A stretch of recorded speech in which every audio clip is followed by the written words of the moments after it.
పెద్దలందరికీ నమస్కారం. పాత్రికేయ మిత్రులు, జర్నలిస్ట్ సోదరులకి ప్రత్యేక ధన్యవాదాలు. ఈరోజు లక్షల మంది శ్రీ గంగా పార్వతి సమేత రామలింగేశ్వర స్వామిని దర్శించుకోవటం, ఈ తొలి ఏకాదశి శుభ సమయాన లక్షలాది మంది దర్శించుకోవటం ఎంతో సంతోషమైన. ఎండోమెంట్ ఈవో సుధాకర్ రెడ్డి గారిని, మున్సిపల్ కమిషనర్ శివరామ ప్రసాద్ గారిని, అలాగే ఇక్కడ ఏర్పాట్లు చూసినటువంటి ఆలయ కమిటీ సభ్యులు అచ్యుత కోటేశ్వరరావు గారు, వాళ్ళ టీం మెంబర్స్ అందరికీ పేరు పేరున హృదయపూర్వక అభినందనలు తెలియజేస్తున్నాను. ఎందుకంటే చక్కగా వివిధ డిపార్ట్మెంట్ల అధికారులు సమన్వయంతో చక్కగా పనిచేశారు. అందుకే ఈ రోజు ఎక్కడ కూడా ఇబ్బంది లేకుండా సంతోషంగా అన్ని చోట్ల కూడా సంతోషంగా క్యూ లైన్ లో వెళ్లి భక్తులు దర్శించుకుంటున్నారు. సో ఎక్కడికక్కడ మంచినీళ్లు ఏర్పాటు, భక్తుల కోసం మజ్జిగ, ప్రసాదాలు, అలాగే విశేషంగా అన్నదాన కార్యక్రమాలకి వితరణగా డొనేషన్లు ఇచ్చినటువంటి వారికి అభినందనలు, కష్టపడ్డ అధికారులకి అందరికీ అభినందనలు తెలియజేస్తున్నా. అదే విధంగా ఆ దేవుని యొక్క ఆశీస్సులతో, శ్రీ గంగా పార్వతి సమేత రామలింగేశ్వర స్వామి ఆశీస్సులతో, చంద్రబాబు నాయుడు గారు ముఖ్యమంత్రి గారి సహకారంతో ఘాట్ రోడ్డు నిర్మాణం పూర్తి చేస్తాం. ఘాట్ రోడ్డు పనులు అభివృద్ధిలో ఉన్నాయి. వాటిని శరవేగంగా వచ్చే సంవత్సరం రామలింగేశ్వర స్వామి తిరునాళ్ళ కల్లా రానున్న 6 నెలల్లో దేవాలయ నిర్మాణం పూర్తవుతుంది. శ్రీ గంగా పార్వతి సమేత రామలింగేశ్వర స్వామిని ప్రతిష్ఠింపజేయడం జరుగుతుంది. భక్తులందరూ సహకారంతో దేవాలయ నిర్మాణం పూర్తి చేస్తాం. ఆలయ కమిటీ విశేషంగా దేవాలయ నిర్మాణం కోసం కృషి చేయడం అభినందనీయం.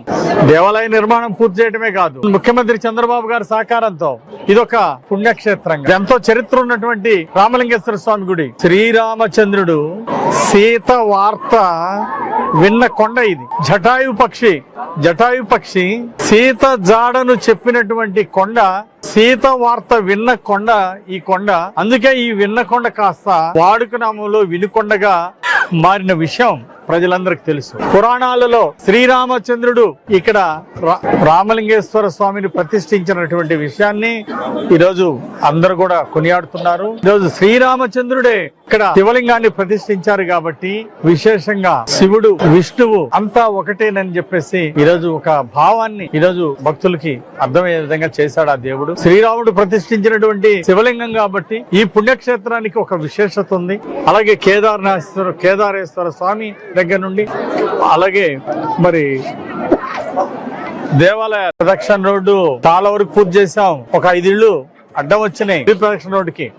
వాళ్ళతో కూడా సంప్రదింపులు మాట్లాడాం. గుడి చుట్టూ ఉన్న గిరి ప్రదక్షిణ రోడ్డు 95% పూర్తయింది. ఒక 5 ఇళ్లు గిరి ప్రదక్షిణ రోడ్ లో ఆక్రమణలు ఉన్నందువలన ఆగింది. తొందరలోనే ఆక్రమణలు తొలగించి వాళ్ళకి ఆల్టర్నేటివ్ గా వేరే స్థలాలు కూడా చూపించి మరి అది కూడా గిరి ప్రదక్షిణ రోడ్ నిర్మాణం కూడా పూర్తి చేస్తామని ఈ సందర్భంగా తెలియజేస్తూ, సాయంకాలం 5:30 గంటల తర్వాత సూర్యాస్తమం టైంలో సాయంకాలం 5:30 కల్లా అందరూ ఉంటే అఖండ జ్యోతి వెలిగించడం జరుగుతుంది. అఖండ జ్యోతి వెలిగించడానికి మన ఎంపీ శ్రీకృష్ణదేవరాయలు గారు కూడా వస్తున్నారు. వారికి కూడా ఈ సందర్భంగా అభినందనలు తెలియజేస్తున్నాం. 6:30 దాకా ఇక్కడ అందరూ కూడా భక్తులు కోలాహలంగా ఉంటారని సందర్భంగా తెలియజేస్తూ ఆర్టీసీ డిఎం గారిని, ఆర్టీసీ సిబ్బందిని హృదయపూర్వకంగా అభినందిస్తున్నా.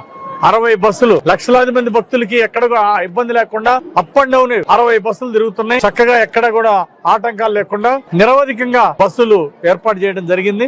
ఆర్టీసీ డిపార్ట్మెంట్ కి కూడా అభినందనలు తెలియజేస్తున్నా. పోలీస్ డిపార్ట్మెంట్ వారు 500 మంది సిబ్బందితో ఎస్ఐలు, సిఐలు, డిఎస్పీ అంతా పెద్ద ఎత్తున మరి పర్యవేక్షిస్తున్నారు. మరి ఈరోజు సాయంత్రం సాంస్కృతిక కార్యక్రమాలు ఉన్నాయి కాబట్టి, భక్తి నాటకాలు ఉన్నాయి కాబట్టి ఈరోజు సాయంత్రం కూడా పర్యవేక్షిస్తారు. ఎక్కడ భక్తులకు ఎక్కడ ఆటంకాలు లేకుండా, ఇబ్బందులు లేకుండా మరి ప్రభుత్వం అన్ని చర్యలు తీసుకుందని ఈ సందర్భంగా తెలియజేస్తూ, పంచమ వార్షిక తొలి ఏకాదశి అఖండ జ్యోతి ప్రజ్వలన సాయంత్రం 6 గంటలకి ఇక్కడ జరుగుతుందని ఈ సందర్భంగా మనం చేస్తాం.